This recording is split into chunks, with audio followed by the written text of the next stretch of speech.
Baik, kita masuk ke pembahasan tentang Isra Mi'raj, dan kita sudah mengkaji bagaimana pendapat para ulama tentang kejadian Isra Mi'raj tersebut. Kapan terjadinya? Ada khilaf panjang di antara para ulama, tapi yang jelas semua sepakat bahwa kewajiban sholat itu diwajibkan pada saat beliau Isra Mi'raj. Khadijah radhiyallahu taala anha meninggal dunia, paman Nabi juga meninggal dunia sebelum diwajibkannya sholat 5 waktu.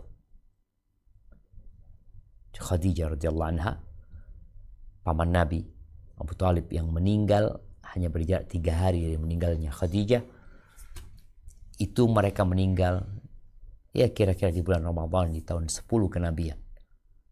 Maka pendapat yang lebih rajih, yang lebih kuat, Isra Mi'raj ini terjadi setelah itu.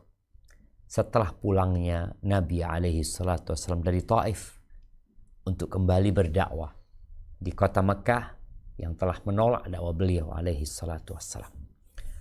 Jamaah rahimakumullah, peristiwa itu sangat dahsyat sekali. Peristiwa yang membuat sebagian orang yang imannya lemah mungkin kurang mempercayai.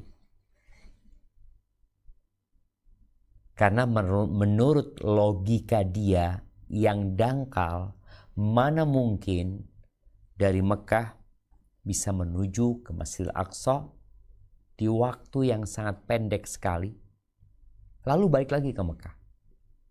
Allah Azza wa Jalla mengatakan subhanalladzi asra bi'abdihi lailan minal masjidil haram ilal masjidil aqsa. Bukan di full satu malam, tapi sebagian malam beliau sudah ada di Mekah kembali pada saat pagi hari. Tinggal kita sebagai seorang mukmin yang mengatakan asyhadu an la ilaha illallah wa asyhadu anna muhammadar rasulullah, di mana konsekuensi dari kesaksian bahwa Nabi Muhammad alaihi salatu wassalam adalah utusan Allah, tasdiquhu fima akhbar, mempercayai semua informasi yang disampaikan oleh beliau alaihi salatu wassalam, baik informasi tersebut tidak masuk akal kita yang dangkal, tapi sejatinya itu masuk akal, tapi akal kita yang belum bisa menerima. Sehingga tatkala kita tidak bisa memasukkan ke akal kita, yakinlah bahwa Allah Azza wa Jal ala kulli syai'in qadir. Beliau maha kuasa atas segala sesuatu. Beliau menciptakan Nabi Adam alaihissalam tanpa ayah dan tanpa ibu, menciptakan Hawa tanpa adanya ibunda, dan menciptakan Nabi Isa alaihissalam dari seorang wanita, artinya dari Maryam. Allah Azza wa Jalla menciptakan Nabi Isa dengan ucapannya kun, tanpa ada bapak, dan Maryam tetap seorang gadis. Tapi kita akan melanjutkan beberapa cerita dalam peristiwa Isra Mi'raj ini. Nah, silahkan.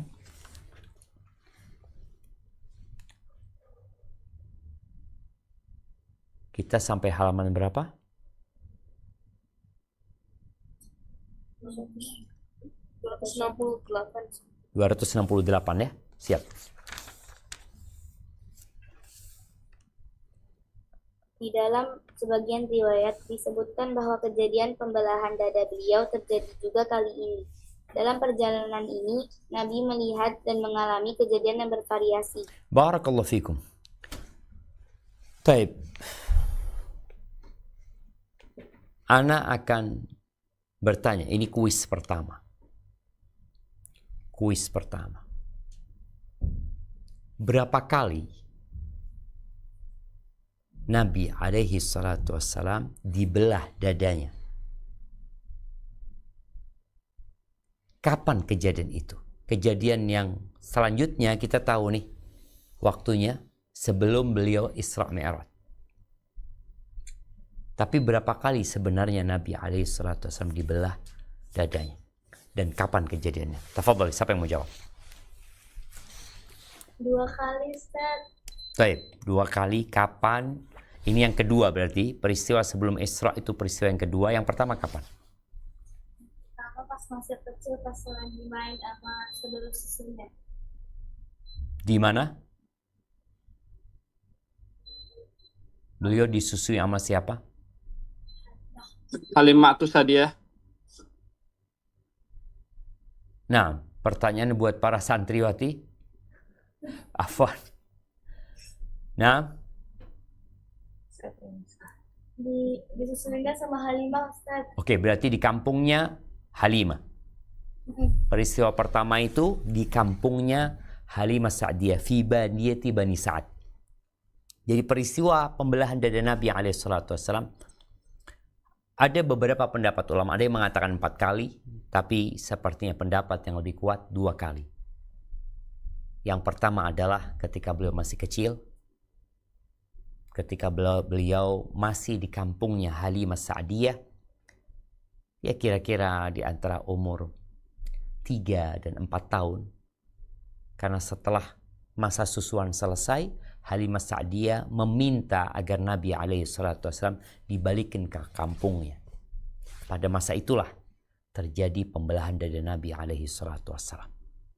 Beliau dipersiapkan untuk menjadi Nabi penutup para Nabi, menjadi manusia yang terindah di muka bumi ini. Dan tatkala beliau hendak menuju ke Sidratul Muntaha, menuju ke atas langit yang ketujuh untuk mendapatkan perintah. Apa perintahnya?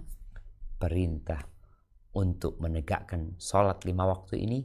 Beliau juga dibersihkan hatinya, dibelah dadanya kembali.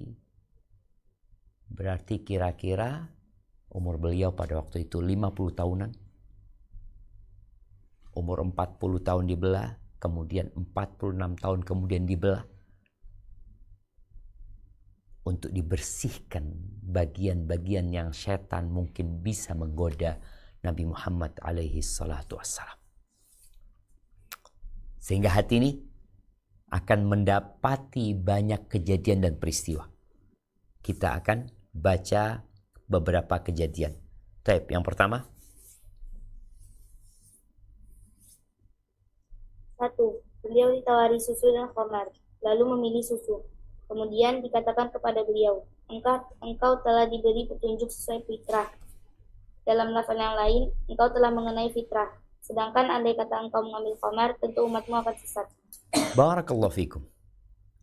Nah, dalam perjalanan beliau ditawarin susu dan khamar.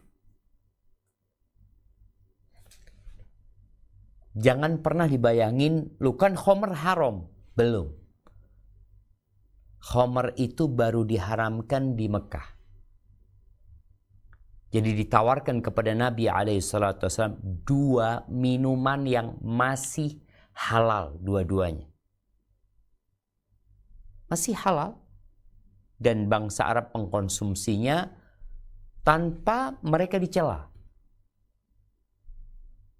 Jadi bukan orang yang minum khamar dianggap orang jahat. Tidak. Karena khamar pada waktu itu masih halal. Orang-orang yang berakal sehat, yang berpikir dengan jernih, itu nggak akan minum khamar. Karena secara logika, secara medis, ya khamar memang membuat orang mabuk. Maka Nabi SAW dikasih tawaran 2 minuman yang dua-duanya halal. Pada saat penawaran itu. Kemudian Nabi SAW beliau memilih susu. Lalu dikatakan hudital fitrah atau asabtal fitrah. Engkau diberi petunjuk sesuai dengan fitrah ya. Ya seharusnya orang nggak minum khamr memang. Walaupun dia tidak diharamkan. Apalagi setelah dia diharamkan. Karena masih ada orang yang sudah diharamkan masih saja mengkonsumsinya. Ini Nabi SAW beliau tidak mengambil itu khamar. Beliau meminum susu